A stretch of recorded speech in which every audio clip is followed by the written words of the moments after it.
About 35 years ago, I knelt in front of my teacher and I offered this Anjali. And I said, Bhante, is it possible I can be your disciple? And he leaned back in his chair and he said, well, it's not impossible. How I loved this man. And so we began this other aspect of our relationship where I would be the disciple. And the responsibility of that title is quite enormous because in every moment you're representing your own teacher, the tradition, the training, and this lineage going right back to the Buddha. And so the responsibility is quite enormous because of the integrity and the discipline required. And now when people come to my room and they offer me their Anjali and they say, well, I would like to be your disciple. Is that possible? I say, well, it's not impossible, but of course you have to really know what this means. It is a way of training. And in our pure Dhamma tradition, we have no hierarchy to climb. There's no badges, no certificates, no shawls to wear around your neck to show that you are superior to anyone else.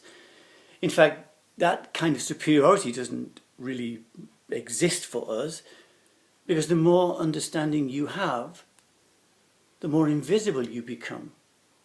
And so you're felt as a cool breeze on a summer's day, offering help and assistance to others, but without looking for something back. This is an ancient and traditional way of training. It's not about becoming someone, it's more and more and more about becoming no one. So it's not only when you're in the Dhamma hall or when you're on retreat or when you're standing next to me. I don't need people to carry my bags for me.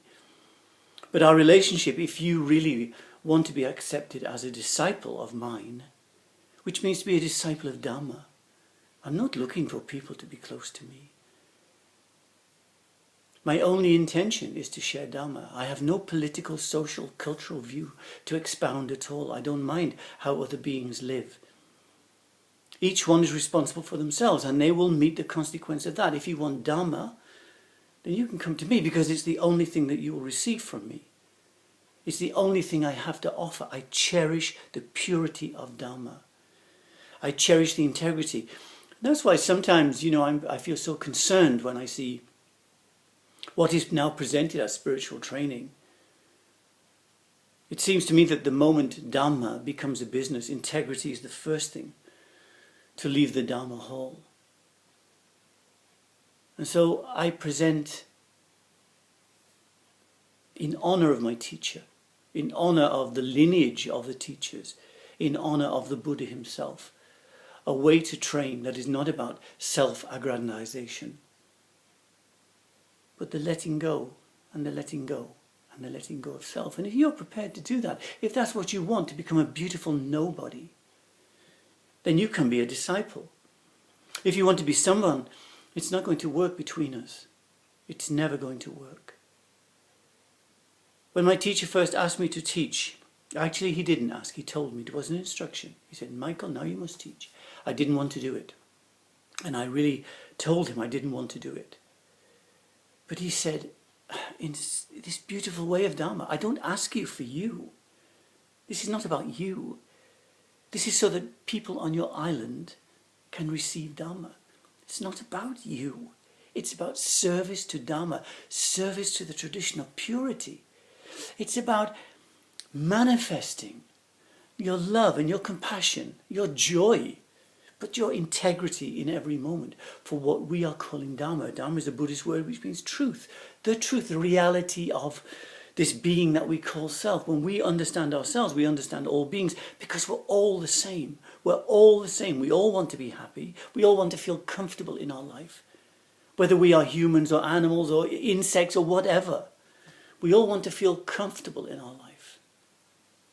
None of us want to feel afraid or distressed or upset. So when you come to Dhamma training, it is this internal journey. Always looking at yourself, looking at the forces that move you forward in life. Is it your fear or your love? Now the disciple is encouraged always to let go of fear, let go, don't rationalize it, don't justify it, don't even try to explain it. Recognize it, Acknowledge it. But then let it go. Let go of your attachment to it as having value in your life. I don't say be reckless. Of course not. When you cross the road, when you drive your car, take care. Don't be motivated by your fear. Share your love. Share the most beautiful part of you. The less of you, the less of this self-identity there is, the happier life will be for you. The obstacle to your understanding is this mind which says, well, it shouldn't be like this, it should be some other way. And I don't agree with the teacher when he says we should live with love. What about the times when we want to kill our enemies? This is not the way of love, to wish harm to other beings. That's why being a disciple is so difficult, because you're bumping into yourself all the time. You have to be prepared to do that. So if you want to be a disciple, first of all, reflect, is this really what I want? And if you come to me, I will give you the best training in the tradition of pure Dhamma that I can, which is to say, I will serve you.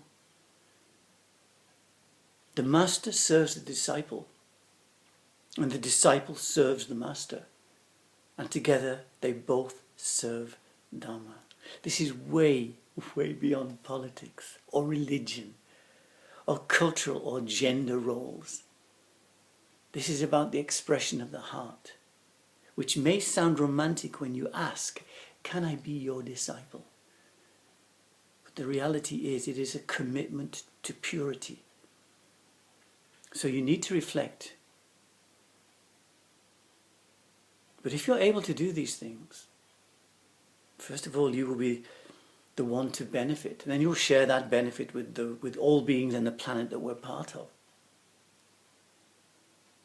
And you will find your difficulties and your unhappiness and your frustration and disappointment with life, all the usual things that people meet, becoming less and less and less. And you yourself will become happier. And when the heart is open, the face smiles, and you will meet this smile. To be a disciple, I think, is a beautiful thing. To be a disciple of a teacher can be important, but it is much more important to be a disciple of Dhamma, of truth, of love, of compassion, of integrity. So I offer these few words this morning for your consideration and your reflection, and may you and all beings be well and happy. And I thank you.